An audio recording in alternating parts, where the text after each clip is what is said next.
بسم الله الرحمن الرحيم. الحمد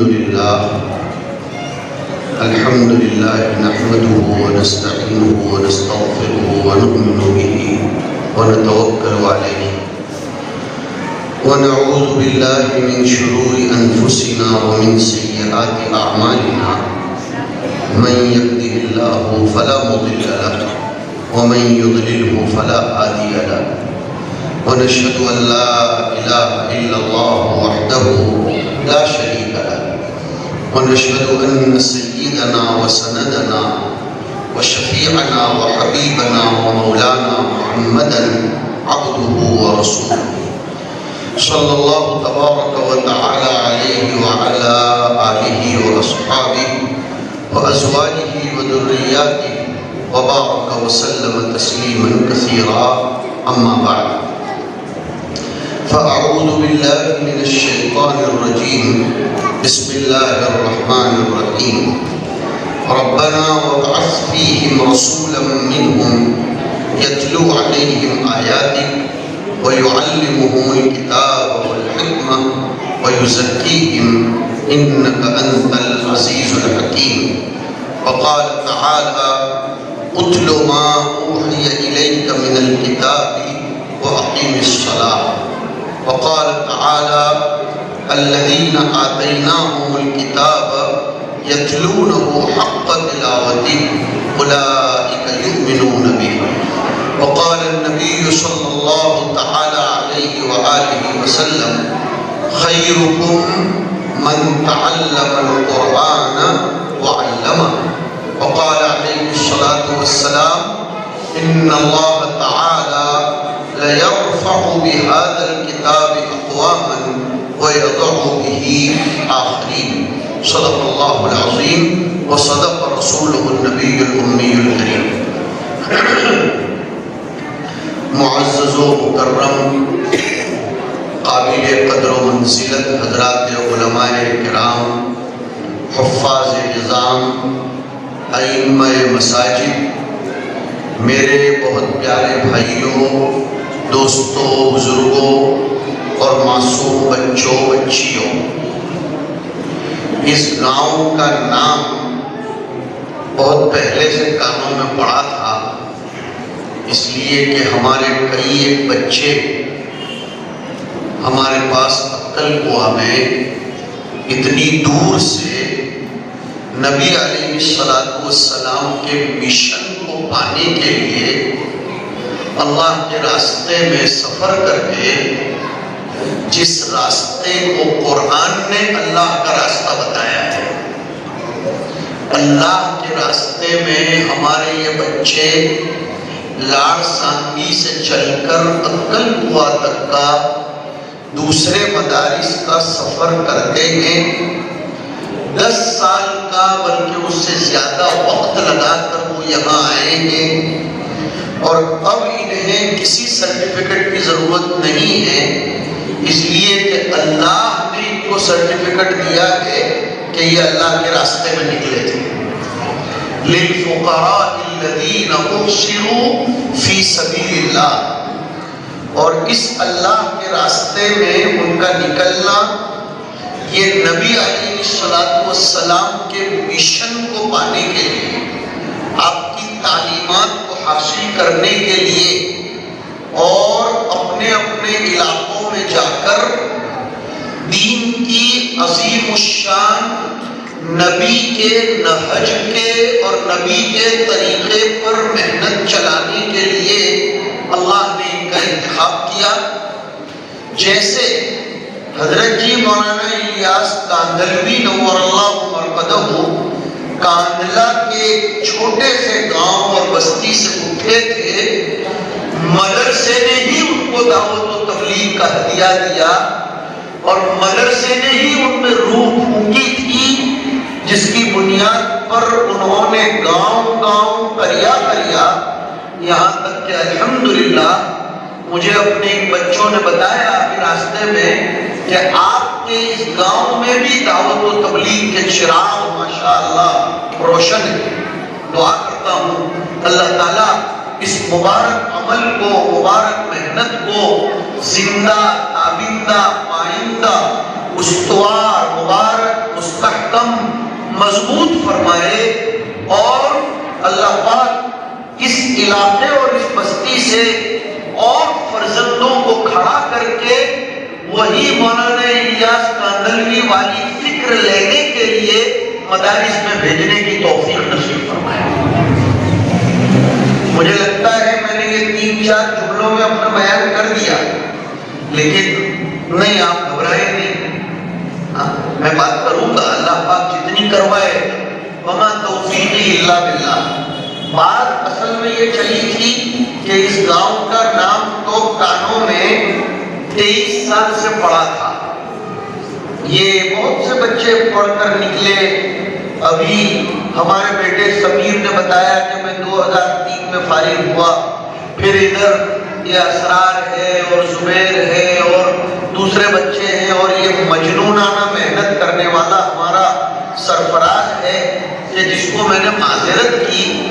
گزشتہ ہفتے میں سخت بیمار تھا، بڑودہ میں ہاسپٹل میں ایڈمٹ تھا۔ میں نے کہا بیٹا میری معذرت ہے، میں شاید نہیں آ پاؤں گا، لیکن ہمارے یہاں ہم نے بچپن سے سنا ہے کہ 3 ضلع مشہور ہیں، استری ہٹ، باڑ ہٹ اور راج ہٹ۔ استری ہٹ، عورت اگر کسی ضد پر اتر آئے تو پھر وہ اپنی منوا کر رہتی ہے۔ وہ اگر اس ضد پر اترے کہ مجھے شادی کا جوڑا سورت جا کر ہی لانا ہے، آپ بولو کہ میں تمہیں کرشمہ میں لے جاؤں گا یا کسی اور جگہ کے کرشمے دکھاؤں گا، لیکن اس کے دماغ میں اسکرو اگر فٹ ہو گیا سورت کا تو وہ آپ کو سورت کی صورت دکھائے بغیر نہیں رہے۔ تو ایک تو استری ہٹ، دوسری راج ہٹ ہے۔ یہ جو بادشاہ ٹائپ کے دماغ رکھنے والے لوگ ہوتے ہیں وہ کوئی ہٹ پکڑ لیتے ہیں تو انہیں سمجھ میں بھی آئے کہ ہماری اس ہٹ میں نقصان ہے، لیکن وہ اس کو اپنی انا کا مسئلہ بنا لیتے ہیں، وہ اسی پر اڑ جاتے ہیں۔ راج ہٹ، جیسے اکبر بادشاہ نے بربل کو کہا تھا کہ تیرا یہ چھوٹا بچہ مجھ کو بہت پیارا ہے، مجھے اس سے بڑی محبت ہے، اس کو رونے مت دینا، اس کی ہر تمنا پوری کرنا۔ بربل پوری کرتا تھا، اس لیے کہ کہاں باپ کی جیب میں سے پیسہ نکالنا تھا، شاہی خزانے میں سے ہی سب لانا تھا۔ لیکن یہ بچے نے تو ایک دن عجیب سی پکڑی کہ ابا مجھے ہاتھی کی سونڈ سوئی کے سوراخ میں گھسا کر بتاؤ۔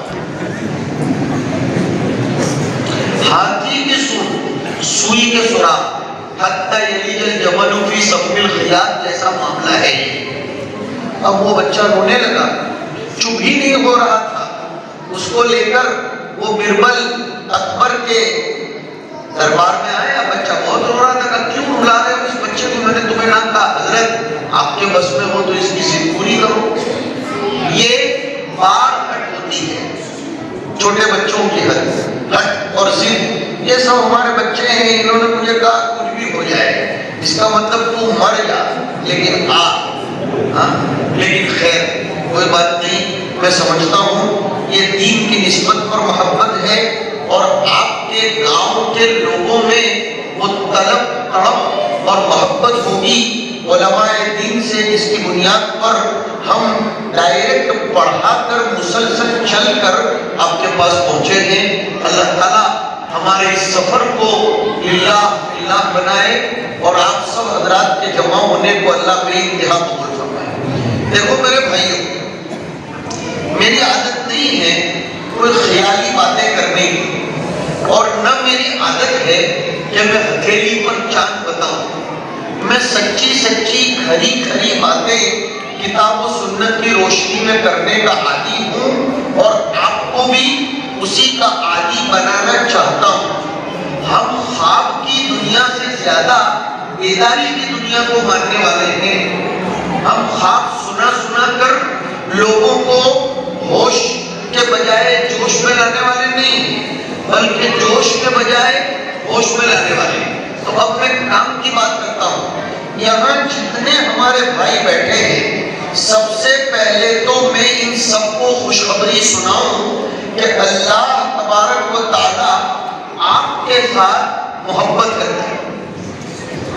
یہ بہت بڑی میں نے آپ کو بشارت سنائی کہ اللہ آپ کے ساتھ محبت کرتا ہے، آپ سب کے ساتھ خیر کا ارادہ کرتا ہے، آپ سب کو کچھ نوازنا چاہتا ہے۔ اور یہ کسی چھوٹے بڑے کی بات نہیں ہے، حضرت سرکار دو عالم صلی اللہ علیہ وسلم کی بات ہے۔ اور اس حدیث کے راوی حضرت معاویہ ابن ابی سفیان اور سیدنا ابو ہریرہ رضی اللہ تعالی عنہم اجمعین ہیں، وہ فرماتے ہیں من یرید اللہ بہ خیرا یفقہہ فی الدین، کہ اللہ جس کے ساتھ خیر کرنا چاہتا ہے، اللہ جس کو کچھ نوازنا چاہتا ہے، اللہ جس کے ساتھ کچھ بھلائی کرنا چاہتا ہے، اس کو دین کی سمجھ عنایت کرتا ہے۔ فقاہت دین کے مسئلے مسائل سیکھنے کی اللہ اس کو توفیق دیتا ہے۔ میرے ان بچوں کو اور بچیوں کو بھی میں کہتا ہوں کہ اللہ تم سب سے بھی بڑی محبت کرتا ہے، تبھی تو اس نے تم کو مکتب میں بھیجا کہ تم فقاہت فی الدین مسئلے مسائل کی لائن سے اپنے اندر پیدا کرو۔ اور آپ سب کا یہاں جمع ہو کر بیٹھنا، اس چھوٹے سے دور افتادہ دیہات میں اتنے بڑے مجمع کا یہاں آ جانا، یہ اللہ کی قسم اس کی محبت کے بغیر نہیں ہو سکتا، نہیں ہو سکتا۔ کتنے خوش نصیب لوگ ہو آپ مجھے دیکھنے کیا جمع ہوئے ہو، میں تو کہتا ہوں میں آپ کو دیکھنا چاہتا ہوں۔ خدا جن سے محبت کرتا ہو ان کا دیدار کرنا، یہ بھی محبت الہیہ میں ازدیاد اور معرفت میں زیادتی کی نشانی ہے، ورنہ یہ قدم اٹھتے نہیں ہیں، اٹھوائے جاتے ہیں۔ اللہ نے آپ کو دل میں ڈالا اور آپ یہاں جمع ہوئے۔ کیوں جمع ہوئے ہیں آپ؟ نبوی کام کو تقویت اور حوصلہ افزائی، اس کی تشجیع اور اس کی تائید کے لیے آپ یہاں جمع ہوئے۔ میں پہلے آپ سب کو ایک نیت درست کروانا چاہتا ہوں۔ آپ کی نیت بگڑی ہوئی نہیں ہے، لیکن مفکر اسلام مولانا علی میاں صاحب رحمۃ اللہ علیہ فرمایا کرتے تھے، ہمارے علماء بھی متوجہ رہے کہ اس وقت امت کے لوگ بد نیت نہ ہو لیکن بے نیت ضرور ہوتے ہیں، وہ نیت ہی نہیں ہوتی۔ آپ سب کی نیت یہاں یہ ہونی چاہیے، ہم نبیوں والے کام کو تائید بخشنے کے لیے، اس کی مدد کے لیے، چندہ نہیں کروں گا فکر مت کرو لفظ مدد سن کر، اس کی تقویت کے لیے، اس کو حوصلہ بخشنے کے لیے، اور نبی کے وارثین کو دیکھنے کے لیے یہاں جمع ہوئے ہیں۔ اس لیے کہ یہ مکتب پہلے نمبر پر نبیوں والا کام ہے، نبیوں والا کام ہے اور نبیوں والا کام ہے۔ یہ مکتب اور مدرسے یہ نبیوں والا کام ہے، اس لیے کہ سنو دلائل کے ساتھ بات کروں گا۔ مکہ مکرمہ میں باجماعت نماز پڑھنے کا ماحول نہیں تھا، لوگ ڈرے ہوئے تھے، سہمے ہوئے تھے، اور ہمارے دعوت کے ساتھیوں کی زبان میں مکی دور چل رہا ہے۔ اللہ کرے کہ بہت جلدی مدنی دور آئے، ہمیں تو کچھ نظر آ رہا ہے، لیکن اب جسے نظر نہ آ رہا ہو وہ اپنی کوتاہ فہمی اور کوتاہ بینی کی بات ہے۔ لیکن بہرحال مکہ مکرمہ میں باجماعت نماز پڑھنے کا ماحول نہیں تھا، جمعہ فرض نہیں ہو سکا تھا، روزے فرض نہیں ہوئے تھے، حج فرض نہیں ہوئی تھی، کچھ نہیں ہوا تھا، کلمے والی محنت چل رہی تھی چھپ چھپ کر، پھر بھی حضور نے دار ارقم میں مدرسہ کھول رکھا۔ باجماعت نماز پڑھنے کے لیے صحابہ کو مکہ میں نہیں بلایا تھا، لیکن مدرسے میں پڑھنے کے لیے چھپ چھپ کر دار ارقم میں صحابہ کرام کو بلایا تھا۔ آؤ دین سیکھو، مسائل کو، فضائل کو، قرآن کریم کو سیکھو. اور مدینہ منورہ آنے کے بعد بھی سب سے پہلا کام یہی ہوا تھا. مدینہ منورہ آنے کے بعد حضور نے جہاد کے لیے جماعت روانہ نہیں فرمائی تھی. نہیں، وہ تو بعد میں ہوا. سب سے پہلا کام مسجد نبوی کی زمین خرید کر اس پر صفہ بنانا تھا، جس پر خود عرب کے اور اطراف الجوانب کے طلبہ عزیز حضرات صحابہ کرام رضی اللہ عنہم اجمعین آتے تھے، درس و تدریس کے کام میں لگے رہتے تھے، پڑھتے تھے اور ان سب کو پڑھاتے تھے ہمارے اور آپ کے پیارے آقا علیہ السلام. اسی لیے ایک مرتبہ ایسا ہوا کہ حضور صلی اللہ علیہ وسلم مسجد نبوی میں تشریف لائے. ایک جماعت ذکر میں لگی ہوئی تھی اور کچھ صحابہ علم، تعلم، پڑھنے پڑھانے میں لگے تھے. حضور ادھر جانے کے بجائے ادھر پڑھنے پڑھانے والے عمل میں لگ گئے اور آپ نے یہ فرمایا کہ انما بعثت معلما، کہ مجھے تو معلم بنا کر بھیجا گیا ہے، مجھے تو پڑھنے پڑھانے والا بنا کر بھیجا گیا. اور پھر یہ حدیثیں ہیں، اگر اس کا بھی کوئی انکار کرتا ہے تو پھر اس کو اپنے ایمان کی خیر بنا لینا چاہیے.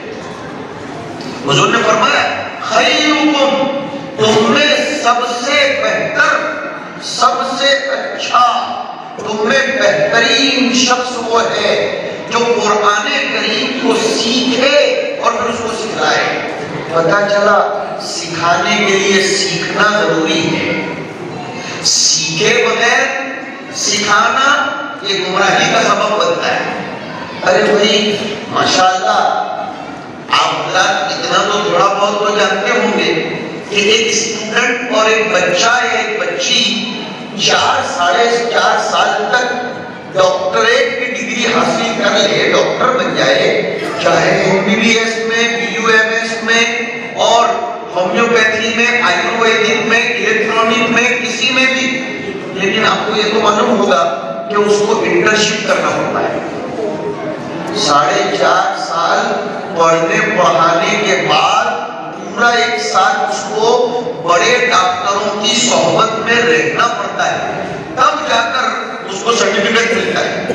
پتہ چلا کہ اہل علم کی صحبت کے بغیر آنے والا دین یہ بجائے ہدایت کے گمراہی کا سبب بنتا ہے.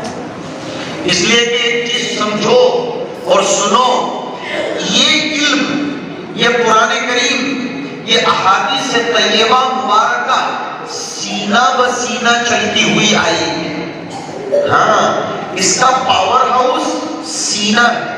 سینے سے سینے کو جوڑنا پڑتا ہے، تب جا کر اندر سے پاور آتا ہے اور پھر دیے سے دیا جلتا ہے.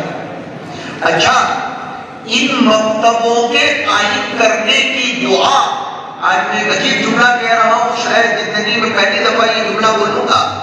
اللہ پاک اپنی مہربانی سے آپ لوگوں کے اخلاص کی بدولت کہلوا رہے ہیں. ان مکتبوں کے قائم کرنے کی دعا کعبۃ اللہ کے سائے میں حضرت ابراہیم و اسماعیل علیہ السلام نے فرمائی تھی. لہذا میں تو کہہ سکتا ہوں کہ مکتبوں پر اور مدرسوں پر پابندی لگانے کا خواب دیکھنے والے یہ خواب ہی خواب میں مر جائیں گے، لیکن مدرسوں اور مکتبوں کا انشاءاللہ تا صبح قیامت کبھی کچھ نہیں ہو سکتا. کچھ نہیں ہو سکتا، چاہے کتنا اپنے لوگ حسد کر لیں اور چاہے کتنا غیر فتنہ کر لیں. سوچ سمجھ کر یہ دو جملے بول رہا ہوں. چاہے غیر کتنا فتنہ کرے اور چاہے کہلائے جانے والے اپنے ان مدرسوں اور مکتبوں کا حسد کرے، لیکن کون اس دیے کو بجھا سکتا ہے جس کی دعا ابراہیم و اسماعیل نے کچھ سوچ سمجھ کر ہی تو کی ہوگی. کیا دعا کی تھی؟ ربنا وبعث فیہم رسولا منهم، اے ہمارے رب ان عربوں میں، یہاں کے لوگوں میں ایک رسول بھیجنا۔ وہ رسول کا کام کیا ہوگا؟ نبی والا کام قرآن بتا رہا ہے، نبی والا کام کیا ہوگا۔ دماغ کو خالی ایک ہی بلب کے اندر محدود نہیں رکھنے کا۔ نبی والا کام قرآن شریف پارہ نمبر 1 کے رکوع نمبر 15 کی آخری آیت میں بتا رہا ہے۔ اب اس سے زیادہ حوالہ کیا ہے؟ اے ہمارے رب ان میں ایک رسول بھیج دے، جو رسول یتلو علیہم آیاتک ویعلمہم الکتاب والحکمت ویزکیہم، ایک رسول ایسا بھیج دے جو ان کے سامنے تیری آیتوں کو پڑھ پڑھ کر سنائے۔ یتلو علیہم آیات، تیری آیتوں کو پڑھ پڑھ کر سنائے۔ یہ مکتب میں اور مدرسے میں کیا ہوتا ہے؟ یہاں کے اساتذہ اور مدرسین طلباء کو آیتیں پڑھ پڑھ کر سناتے اور سکھاتے ہیں۔ بہت خوشی ہوئی مجھ کو جب یہ لڑکے اور لڑکیاں ابھی قرآن شریف پڑھ رہے تھے۔ مجھے تھوڑی دیر ایسا لگا کہ یہ تکمیل ناظرہ ہے یا تکمیل حفظ ہو رہا ہے۔ معلوم ہے مجھ کو کہ یہ تکمیل ناظرہ ہے، لیکن کتنا اچھا طریقہ اپنایا ہمارے یہاں کے مدرسوں اور انتظامیہ اور عملے نے کہ ان بچوں کو اس بہانے کچھ صورتیں یاد کروائی۔ یہ اساتذہ نے پڑھایا، ان بچوں اور بچیوں نے قرآن شریف کو پڑھا۔ اور آپ سب کو ایک خوشخبری دیتا ہوں، جن جن لوگوں کے بچے مکتب میں پڑھ کر گھر پر سبق یاد کرنے کے بہانے سے بھی قرآن مجید کی تلاوت کرتے ہوں گے، اللہ کی قسم ان گھروں میں شیطان نہیں آ سکتا۔ ارے یار، اس سے بڑھ کر مکتب کا تمہارے گاؤں کو کیا انعام ہو سکتا ہے کہ یہ مکتب بچوں میں روح پھونک کر تمہارے گھروں میں سے شیطان کو بھگانے کی محنت کرتا ہے۔ شیطان بھاگے گا تو روزی کی بے برکتی بھی بھاگے گی، آپس کے جھگڑے بھی بھاگ جائیں گے، آپس کا انتشار بھی ختم ہو جائے گا، بیماریاں بھی ختم ہو جائے۔ اس لیے کہ میں نہیں کہہ رہا ہوں، میں نے پہلے ہی بولا، حدیث کی بنیاد پر بات کروں گا۔ حدیث شریف میں جناب نبی کریم صلی اللہ علیہ وسلم فرماتے ہیں، شیطان ایسے گھر سے بھاگ جاتا ہے جس میں سورہ بقرہ پڑھے۔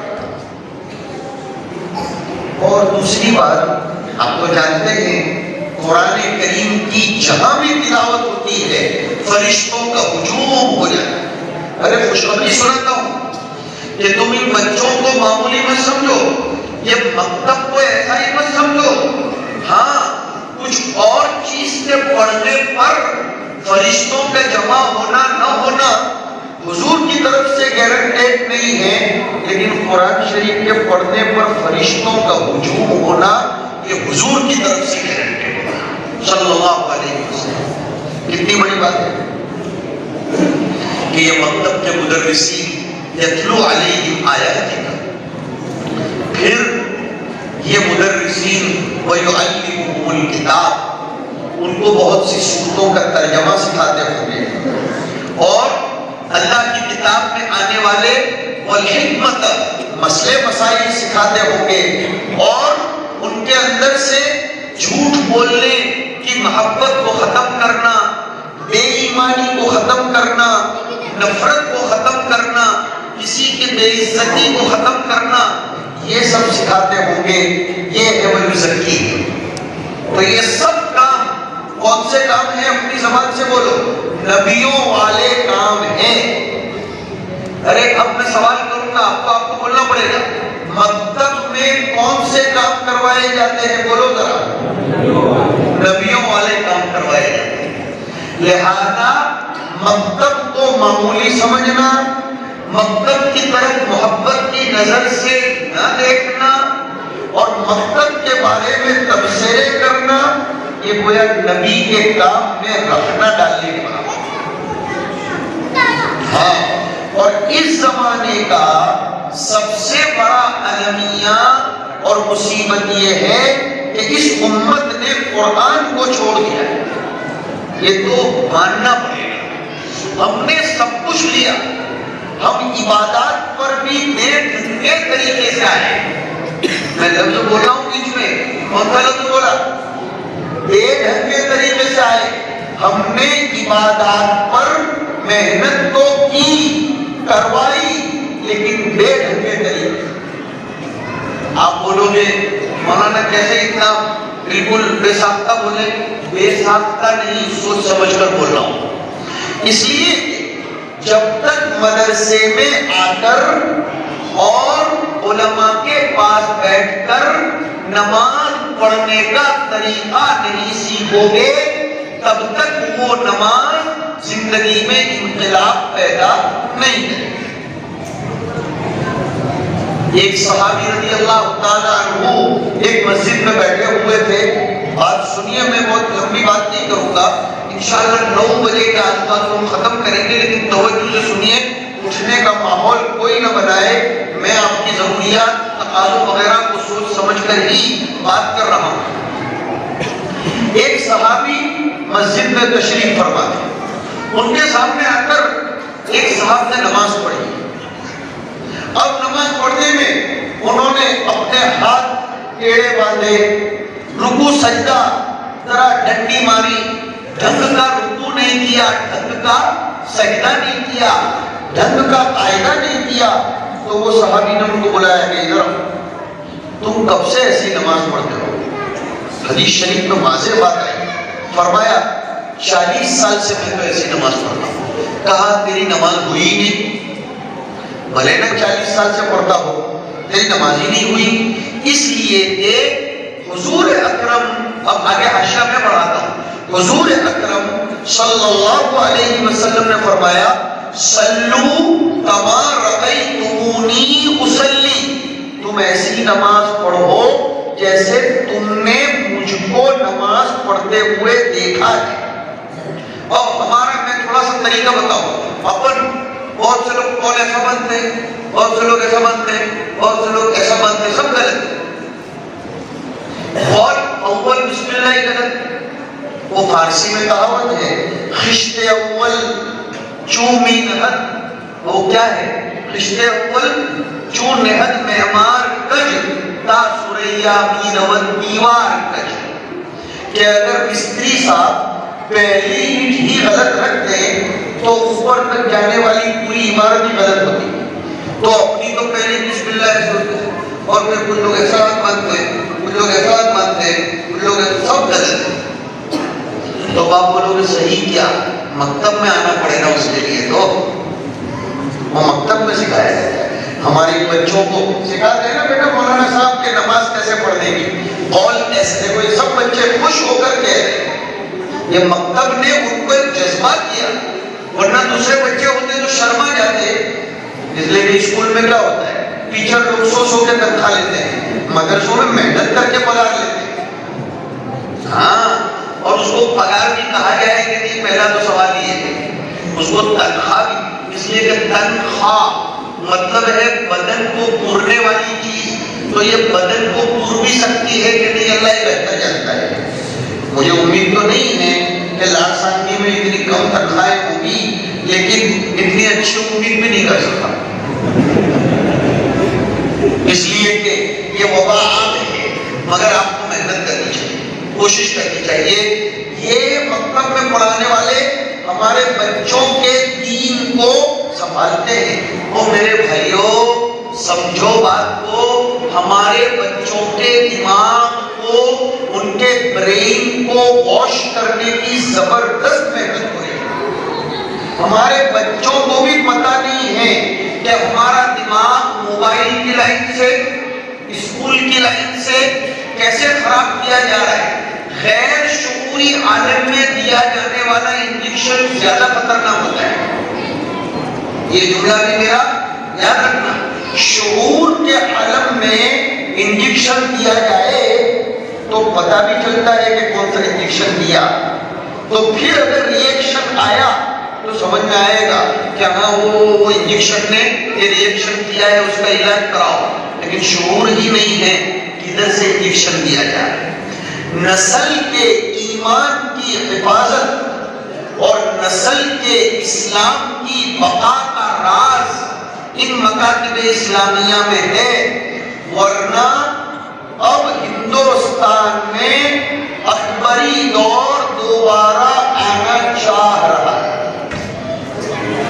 سوچ سمجھ کر بولتا ہوں، درد دل سے بولتا ہوں۔ ہمارے بھارت میں اکبر کا الہادی دور دوبارہ آنا چاہ رہا ہے، وہ دستک دے رہا ہے، بلکہ دو لفظ آگے بڑھ کر کہیے کہ وہ دستک دے کر اندر تک آ چکا ہے۔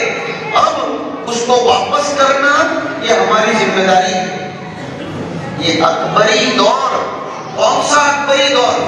اکبری دور کا نام ہی ہے الہادی دور۔ مولانا بنیامین صاحب آپ آنے تشریف لے آئے۔ الہادی دور، الہاد کا مطلب، اب آپ حضرات ادھر متوجہ ہو جائیں، الہادی دور کا مطلب بے دینی، بے دینی، بددینی نہیں، بے دینی، دین سے بیزار ہو جانا، دین کی طرف کسی بھی شکل و صورت میں دھیان نہ دینا، دین کو اپنی زندگی کے کسی بھی شعبے میں اہمیت نہ دینا، یہ ہے اکبری دور کا ابتداء النص کے اعتبار سے ترجمہ۔ یہ ابتداء النص یہ ان لوگوں کو کیپسول دیا گیا ہے، یہ سمجھیں گے، لیکن آپ کو کیا سمجھا رہا ہوں؟ اکبری دور میں یہی ہوا تھا کہ لوگوں کے ذہنوں سے دین کا تصور مٹا دیا گیا۔ آج وہی دور دوبارہ آیا ہے۔ ہاں، ہمارے نوجوانوں کو دین سے کوئی لینا دینا نہیں۔ ہم رسومات کے مسلمان ہیں، معاف کیجیے بہت بھاری جملہ بول رہا ہوں، ہم مسلمان ہیں لیکن رسومات کے مسلمان ہیں۔ رسومات کا مطلب عید منانا، جمعہ منانا، کرتا پائجامہ پہن لینا اور کچھ گوشت کھا لینا اور بقیہ کچھ امور جو کچھ چاہتے ہوئے بھی میں نہیں بول پا رہا ہوں، بس وہ سر انجام دے دینا، ہم سمجھتے ہیں یہ ہم مسلمان بنتے ہیں۔ نہیں،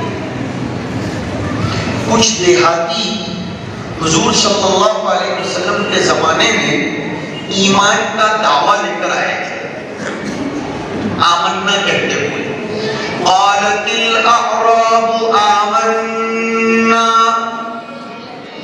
اور اہل عرب کہتے ہیں کہ دیہاتی لوگ جو ہوتے ہیں نا وہ اندر کی بات کو چھپاتے نہیں، وہ جو ہوتا ہے بول دیتے ہیں۔ قالت الاعراب آمنا، کچھ دیہاتی لوگ مدینہ منورہ آ کر کہنے لگے کہ آمنا، ہم ایمان لے آئے۔ قل لم تؤمنوا، اے نبی آپ کہہ دیجئے کہ تمہارے اندر ایمان کی حقیقت نہیں آئی۔ وہ آگے والا ترجمہ میں کر رہا ہوں، وَلَمَّا يَدْخُلِ الْإِيمَانُ فِي قُلُوبِكُمْ، اور قربان جاؤں قرآن کریم کی بلاغت پر لمّا کہا کہ اب تک نہیں آئی ہے، آنے کی امید ضرور ہے لیکن اب تک ایمان اندر نہیں آیا۔ تم اتنا تو کہہ سکتے ہو کہ اسلمنا، یہ اسلمنا تو میں نے کہا کہ ہمارے پاس آج کل جو ایمان ہے وہ رسم رواج والا اسلام، رسم رواج والا، اسپرٹ، محبت اور اندر کا پاور۔ اندر کا پاور کیا ہونا چاہیے سمجھا دیتا ہوں۔ ہماری پوری طبیعت شریعت کے تابع ہو جائے، اس کا نام ہے ایمان۔ ہمارا دیکھنا، ہمارا بیٹھنا، ہمارا اٹھنا، ہمارا سوچنا، ہمارا کھانا، ہمارا پینا، ہمارے نکاح، ہماری موت میت، ہماری زندگی کا ہر شعبہ شریعت کے مطابق بن جائے تو کہا جائے گا کہ ہمارے اندر ایمان آیا ہے۔ اب ذرا ایک بیماری کی طرف اشارہ کرنا چاہتا ہوں، بہت قیمتی بات کی طرف ذہن چلا گیا آپ لوگوں کی طرف صادق کی وجہ سے، کہ دیکھو اس وقت بھارت کا مسلمان کنفیوژن میں مبتلا ہے۔